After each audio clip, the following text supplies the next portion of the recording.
Welcome to D-Light Side of Life with me, D-Light.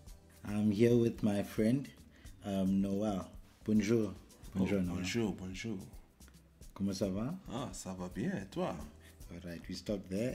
That's where the French stops. Yeah, man, welcome. It's nice to have you here, my friend. I brought you here just to expand on the conversations and maybe have one of the conversations we usually have. Yeah, and I'd like us to touch on growth as men, you know, because you and I we've been friends. How long have we been acquainted, if you can? How long have we been acquainted? Probably since 2012. That's when, me and you started actually chilling. Yeah. So math was never my strong suit, so don't make me calculate it. Okay. That's a significant time, you know, from being kids, went to the same school, to being adults, we're still friends, relationships, friendships, we've seen it all, dynamics with family and everything, career-wise. And so one of the things, or the main thing I want to focus on is, you know, having to, or navigate as a man, you know, we all just base it on what we are taught, you know, made to believe is the norm. But as we get older, we realize certain things are, as much as it's manly or it's more common around us, it doesn't make it normal or okay to be that way. And especially when it comes to, I personally would say, pride, being stubborn, sticking to your beliefs, hard-headedness, even traditional ways that don't work, you know, where a woman is supposed to do this, a man is supposed to do that. So I don't know if you would like to chime in on that. Yeah. What I noticed, right, with what you just labeled, like this thing actually started when we're even younger, before we're actually men, or what actually shapes our perception of what a man is. And I was even thinking that me always being the bigger kid in the room, or like I could grow a beard when I was in grade 9, and it got me thinking that, hey, subconsciously that played a part of what our idea of a man is. So while back then we didn't really realize it, or we did a little, but I mean, I was seen as more of a man just because of my physical appearance, just because I was bigger than the kids in my grade, just because I could grow facial hair or had pubes way before them. And you know, I think the older you get now, it kind of translates and expands to other things. Now we move from, hey, you're a man because you have a beard, to, hey, now you're a man because you can drink more alcohol, or you can do this. So a lot of what has made us men, or the perception of what our perception of what man is not, has nothing to do with you actually, but rather, or has nothing to do with what you can control. It was there. It was set, you know. So who knows, my mindset now that we're getting older, I believe, like, really it's your mindset what makes you a man. But what if I was still the most immature dude back then, but I was the biggest, or I could drink the most, and I was already seen as, he must be a man, or he's a bigger man, or he's a better man. But hey, my mindset was too far. You find the smaller dude, his mindset was there already on time. Hey, let's get things done. Let me be accountable. Let me do this. Let me do that. Okay. So the smaller dude, you'd find he'd have more of the strengths that we would find in most cases, more in women. But in a manly environment or amongst men, it's frowned upon. But in itself, though, there's a strength in that, I guess, because I guess with men we can say we're physically stronger in general, like, but then that takes away from our emotional strengths. So you're making me want to touch on the reason why I think that I'm not gonna say I'm ahead of my peers in the sense of understanding that certain things aren't as important as we were made to believe, but I would say that it's the environment that I come from. Having a mom who could be a leader amongst her, or around her husband, you know. she was allowed to show that, oh, women are also smart. Women can also have certain strengths. You know, my mom would get on a chair and fix the curtain, you know, and that nothing is designated to a gender per se. It's really a preference thing. And in any case, nothing is like 50-50.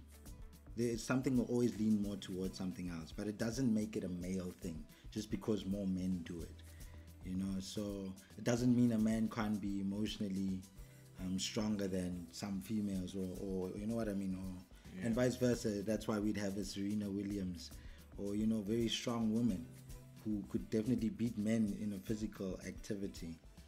And I guess this now goes down to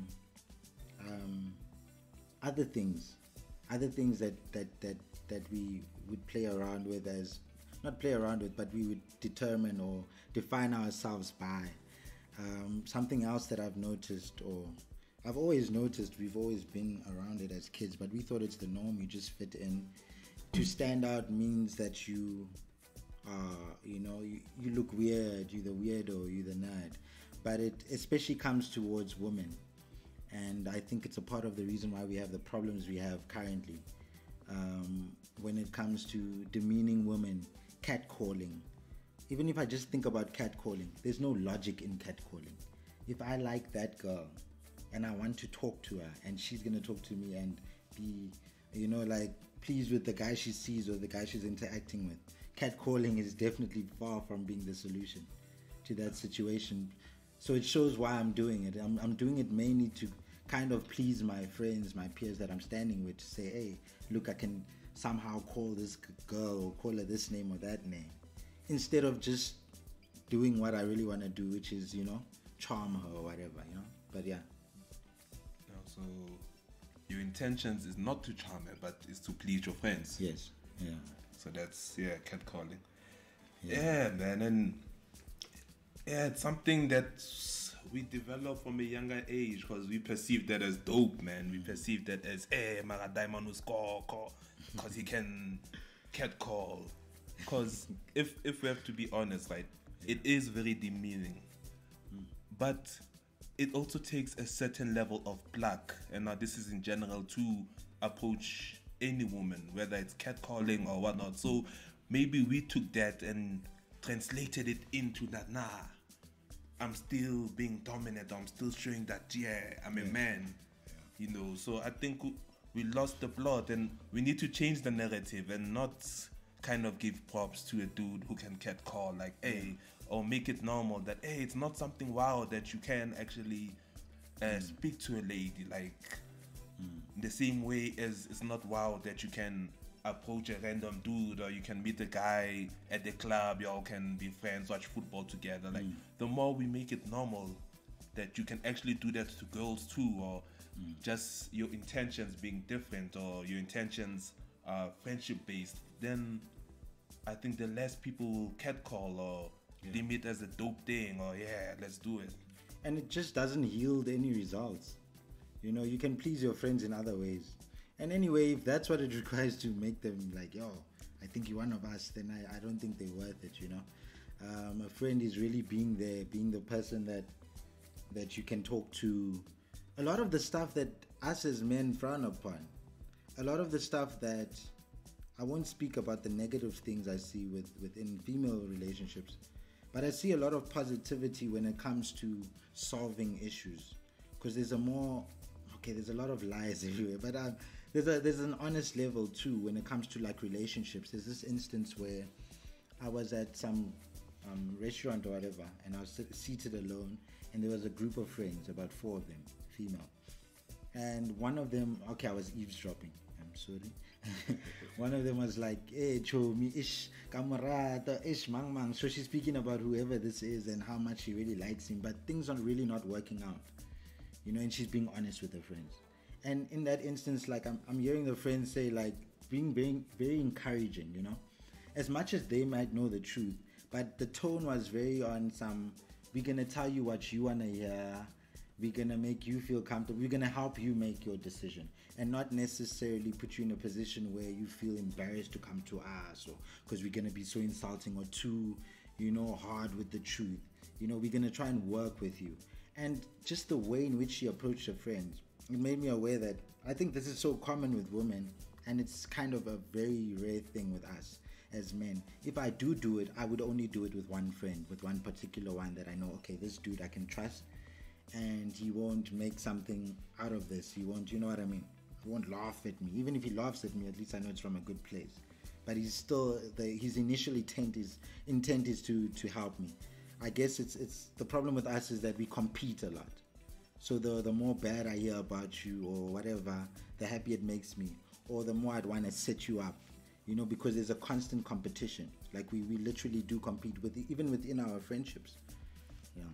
I hear you about competing. Yeah.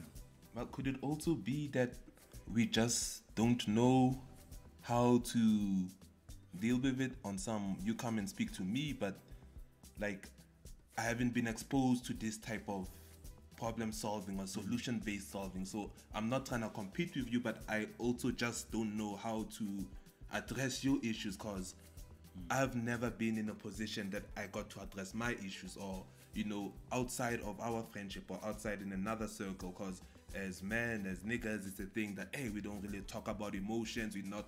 So I could generally still, my intentions could still be right with you. I just don't know how, like, hey, as a woman, possibly, they've been, they're always nurturing, they're always whatnot. So you'd find they found themselves in those circumstances or situations before where they could kind of nurture the skill of listening and of advising. But for us, it was a thing of, the only thing I know is my fist.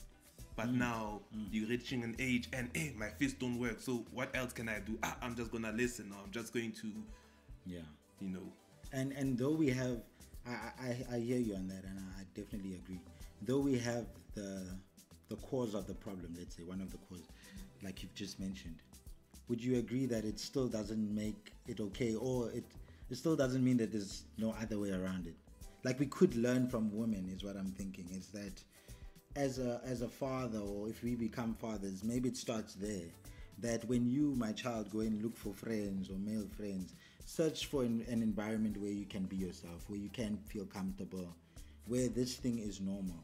Look at me as your father and speaking to your uncle, or the stuff we speak about, and us not acting like we've always been amazing, and we've always, we've also failed here and there, and we make mistakes that you would probably also make, and stuff that you wouldn't have to keep inside, because you understand that, this is actually normal, it's not just me. Because that's the problem with us. It's that whole thing of selling a perception that I'm amazing. Every girl I approach accepts my advances. Every girl I want to sleep with, I end up sleeping with. Because that's also where the other story comes in, where we tend to lie about women that we've interacted with. That happens quite commonly. Where, I was with this girl last night and this is what happened. Because sometimes you're trying to join into a conversation where it feels like, if I'm a spectator, I'm still not good enough. So I can't just be there to hear how you interacted with a woman. I have to also have my own story. Otherwise, you know what I mean? It's very, I don't know. The requirements of being a part of male friendships are very high. Yeah. And yeah. So you need to be the man amongst men. Yes. That's the perception. And you mentioned something like maybe the fathers must now start to show them, like when you look for a relationship, but how likely is that?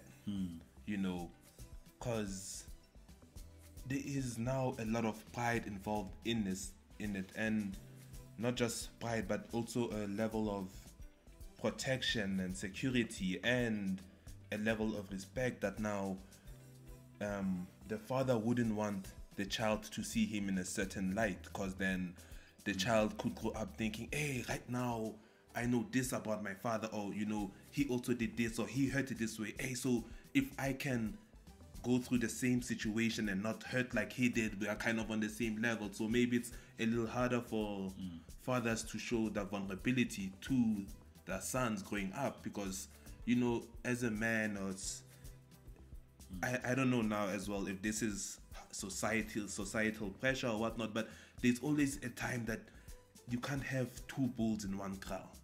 You know, so now if you know certain information or your pops is really opening up to you, it might feed your ego on some, but maybe I'm closer to being the bull than I actually thought I was, only cause your pops kind of was vulnerable with but you know, sometimes it's okay for you not to react this way. It's okay for you to do 1, 2, 3. So I'm not a parent, but I assume it could get very tricky for them when they approach these things, because at the same time you still want your son to look up to you as a man or as the man on, but my father is Superman, my father can beat up your father. So maybe, I don't know, maybe they have to find a way to balance the two, how to be vulnerable but yet still not shatter your perception of a superhero dad.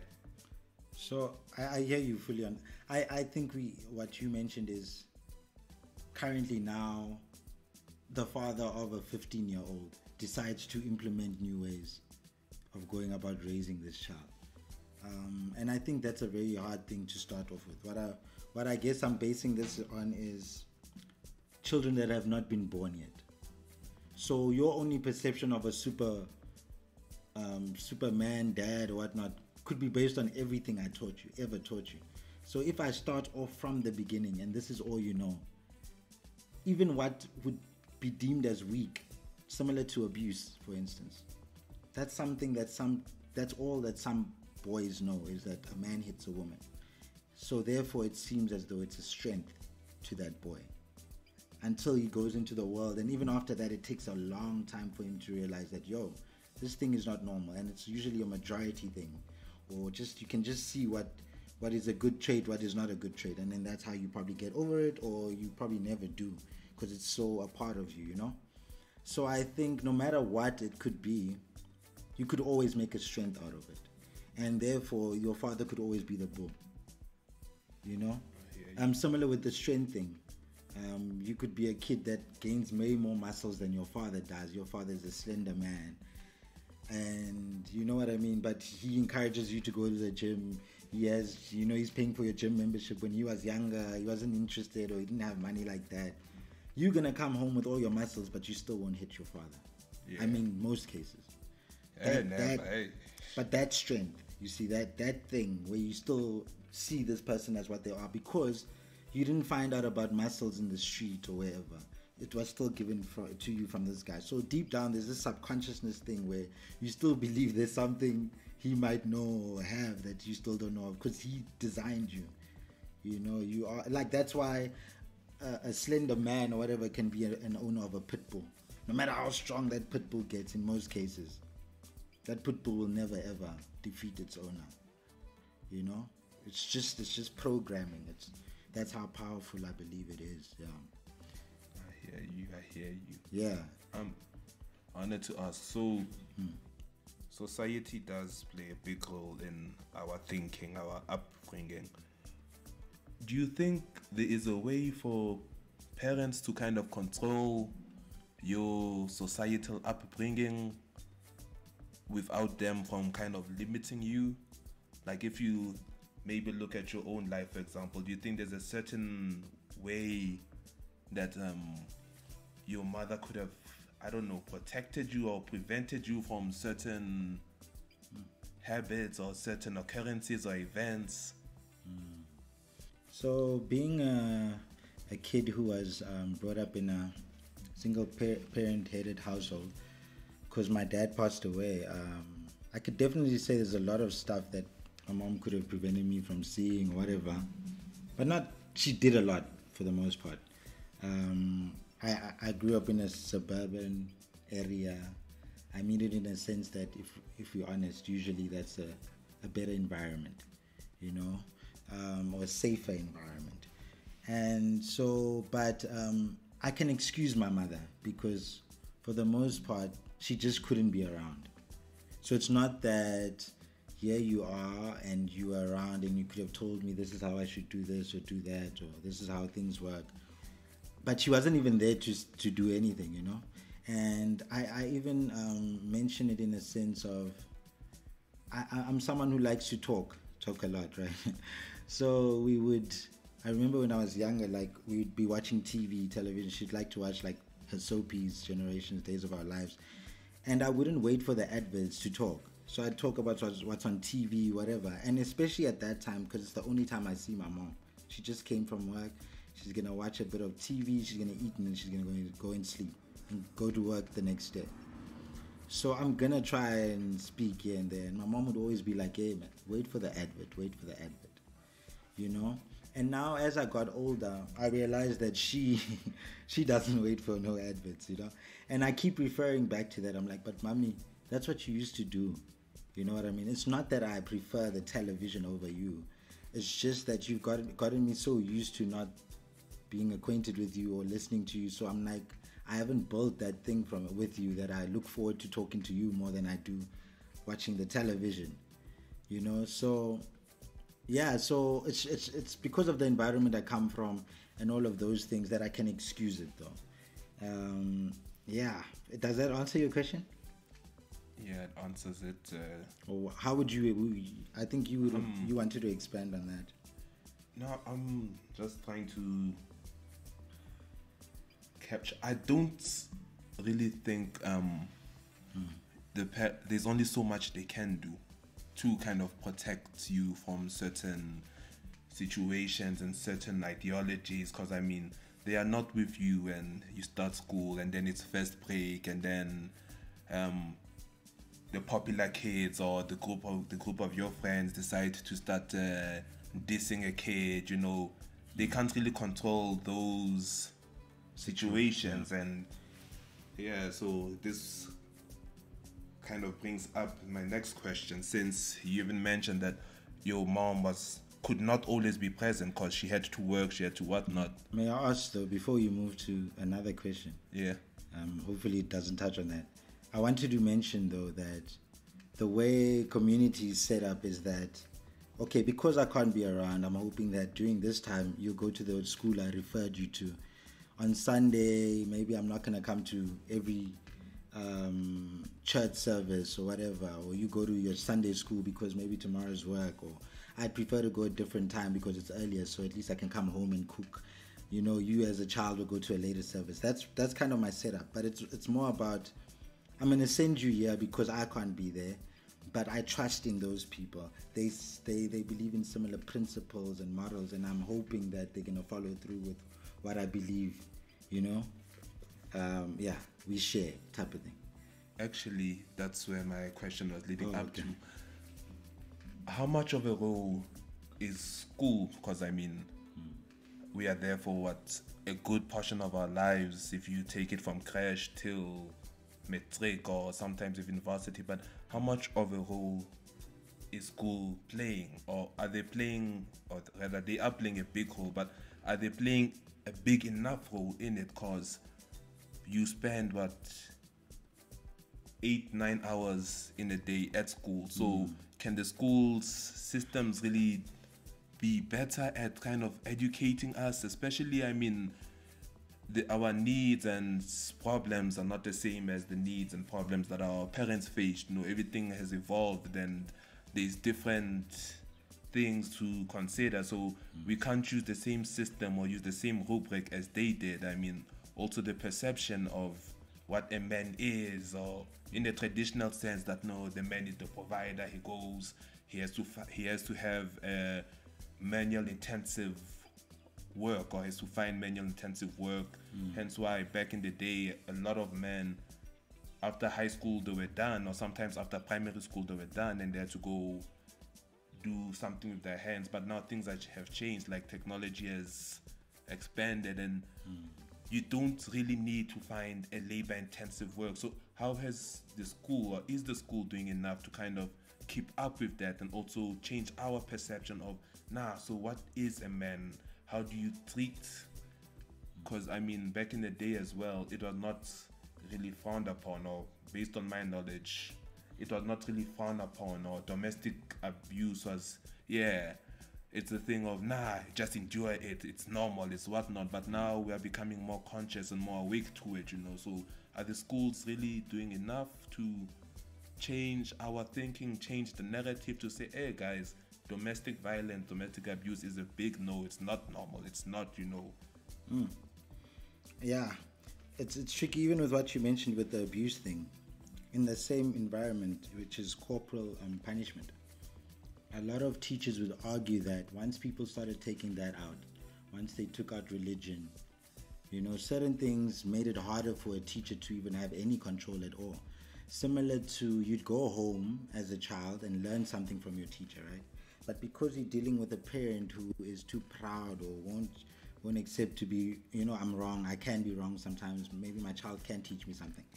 Here you are as a parent, you send me to this place to go and learn this and that. I come home and I correct you as a parent and say, no, but mommy, my teacher said this.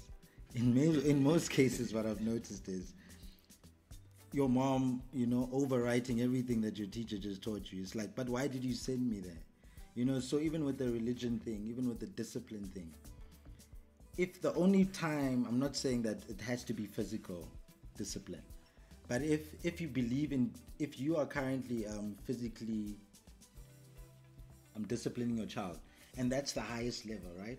So it means that you can't put me in timeout. You can't, because you went the furthest. This is the level that I listen at. Me getting hit at home between those 3 hours or so when I see my mom, and that's once in a while when I'm naughty around her, compared to at school where maybe 3 or 5 teachers get to see me at different instances, I'm more likely to be naughty there and more likely to get caught out there because their job is to watch me the whole time. So imagine that where the place where I spend the least time, you know what I mean, the place where I'm the least naughtiest, the place where I'm not even around my friends who really influence me, I'm getting disciplined the most. As opposed to the place where I spend the most time, I'm the most myself, people really, I'm expressive, and where I really need to learn. And people who are trained to teach and to teach kids and are specialists aren't allowed that freedom to do it the way they deem to be the best way, because you'd always have a parent who comes to the school, hey, who did this to my child? My child said. Sometimes it would just be, I'm not like, let's leave the corporal punishment part, okay? Yeah. But it would just be based on like detention. My child spends, how can you always be in detention? That's unfair, Like as parents now, we end up looking out for the child too much. You forget that you know what I'm trying to say. So I think there's also that as and on top of that, if schools are always going to be, if school is a business, there's also an issue with that. Like what the intent is of this organization, are they basically, is the reward here, or the biggest reward, this child's outcome? And then that will allow you to, for instance, it's like a soccer team. It really helps that the coach getting a trophy for this team gives him a higher income, gives him a raise, or the fact that if you don't win this season, you might get fired. It's motivation for him to push the team to their best level. As opposed to in the school situation, that's not how it's really set up. That if these children don't pass, or sometimes, you know what I mean, it's not that heavy or high, the requirement, that their outcome or your outcome is dependent on theirs. And I think once that can shift too, if the teacher knows I'm going to get my salary, I'm not personally invested in this child. Oh, by the way, I send my children to another school across town, a better one that I don't even qualify to teach at. It's a bit worrying, Yeah, so I think that's how it's a community effort. Everyone has to be involved, the neighbor, friends, family, Yeah. Everyone has to be involved, but yeah, I also don't think we should kind of neglect the accountability part of it. At some point, my actions are my actions, or my thoughts were my thoughts, my decisions. So I don't know, and now this is where it gets tricky, because we can't really just give an age and assume, okay, now when you are 30, you have to be able to be accountable. But I mean, part of the problem now in society is the lack, or part of the problem in how we perceive the man and whatnot, is the lack of accountability. So how do we kind of dance around that, or make sure that you don't escape from it? Like, hey, Noel, why did you decide to go and rob someone? No, it's because when I was 10 years ago, that's what my friends used to do. But Granted, like at some point, when does it register or click in your head that no, this is wrong? So me doing it now, I can't really blame it on my childhood friends. It's a decision that I've made now. Okay, yeah. I would say this, right? It's tricky. It's very tricky, especially when your actions affect an individual. That's where the problem really starts. But I usually use this principle. It's the one that I think most of us use, but we don't really think about it much. I like to refer to my mom, so I'm gonna say sometimes there's instances where it's like, "Hey, Tabo, you should have done this." Man. This is me just reflecting on some old stuff. You should have done this. Why didn't you do this? But the tone would be as though you've told me before. You know, so you telling me this in the same way you're telling me not to drop a glass carelessly, whatever. Yeah. But this is the first time we've ever dealt with this situation. Please address this as though, you know, you're teaching me now, don't do this. Okay, well, now I'm well aware and I've agreed. I've heard you, I've acknowledged it. And therefore, the next time I've dropped it, I dropped it with the full knowledge, or whatever it is. I did it with the full knowledge of knowing not to do it. And I know about the punishment that comes with it. The reason why we can't just use this principle with everything else, like murder or robbery, is because it does affect other people, it inconveniences other people, and they can't just sit there and say, man, maybe he's really from an environment where his mom was also a thief and his father was also a thief, this is normal, therefore maybe he should, you know, like maybe we should check your background and your background and your background, like, are you all committing the same crime? Though it's the same action, but is it really the same intent? Is it, you know? But I am considerate of that. I do that when it comes with friends, with relationships. I observe where you've come from, how you've been affected. Did you have both your parents growing up? Were you abused sexually or whatnot? And then that's going to make me more sensitive towards you, you know, which I think is a very similar thing. Instead of just, I get the accountability thing, but I'm gonna have to, that's how I navigate. But yeah, I definitely agree with you that at some point, even if you don't understand the magnitude of how bad an action is compared to maybe me, because in my house it was emphasized, and maybe the only place you found out was from a newspaper or from a movie where you could see what happens to criminals, because maybe in your environment it's very normal. But to some level, you know that there's something different or wrong about this, so it's not accepted in society. That's why when you're going to commit this robbery, you're still wearing a balaclava, or you're still in the night. There is some knowledge of in your brain that exactly what I'm doing is foul. You're not approaching this the way you do when you go and buy food at the store. So yes, I definitely would agree with you on that, man. Anyway, thank you, Noel. This was a very nice conversation, very informative. I learned a lot, man. Thank you, me too. Okay, thank you. Awesome. Yeah, man, we're gonna be signing out now. Would you like to leave them with your last words of any kind? Nah, but you can follow me on Instagram. It's at Prime_Kabongo. And yeah, last words, but maybe for another day. But I would want us to talk about because we're talking about touched on what being a man is, but basically calling each other out. But yeah, that's another thing we can explore another day. Definitely. So stay tuned at Prime Kabongo. So yeah, you heard it. Noel will be back again sometime. You guys should also let me know how soon he should be back again. And yeah, thanks again, guys, for listening. And this was another episode of D Light Side of Life. Peace.